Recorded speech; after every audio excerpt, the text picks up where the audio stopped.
মৰমৰ ছাত্ৰ-ছাত্ৰীসকল আমি ষ্ট্ৰাকচাৰ অফ এটম এই চেপ্টাৰটোৰ MCQ কুৱেশ্যন 13 নম্বৰ খণ্ড হ'ব এতিয়া আমাক সুধিছে ভূমিষ্ঠৰ অৱস্থাত তলৰ কোনটো পৰমাণুৰ সুস্থিৰ অৰ্ধপূৰ্ণ ডি অৰবিটেলৰ ইলেক্ট্ৰনীয় বিন্যাস আছে আমাক সুধিছে তো কুৱেশ্যনটো বনোৱাত যদি মোৰ ইমান ঠিক হোৱা নাই তো তোমালোকে এইটো অলপ নিজে মডিফাই কৰিব চেষ্টা কৰিবা আৰু অসমীয়াটো মেকিং কৰিছোঁ মই তো এতিয়া তোমালোকে চোৱা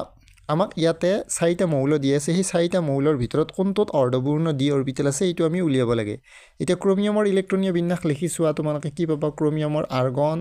3d5 আৰু 4s কি পাবা 1 পাবা তো ইয়াতে অৰ্ধপূৰ্ণ ডি অৰবিটেল আছে সুস্থিৰ অৰ্ধপূৰ্ণ ডি অৰবিটেল আছে ক'ত ক্ৰোমিয়ামৰ ইলেক্ট্ৰনীয় বিন্যাস বাকি কিটা তোমালোকে কৰিছে বা বাকি কিটাত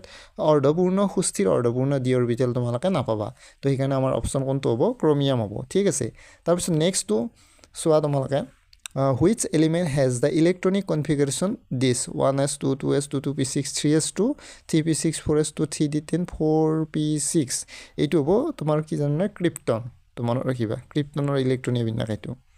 তাৰপিছত নেক্সট তোমালোকে চোৱা which of the following is the expected electronic configuration for the element with atomic number মানে কপাৰৰ ইলেক্ট্ৰনীয় বিন্যাস কি হ'ব হেতু সুধিছে কপাৰত 29 টা ইলেক্ট্ৰন থাকে আৰু কপাৰৰ ইলেক্ট্ৰনীয় বিন্যাস এক্সেপচনেল বুলি তোমালোকে জানা অলৰেডি তো হেতু হ'ব কি এইটো b2 তো b2 আৰ্গন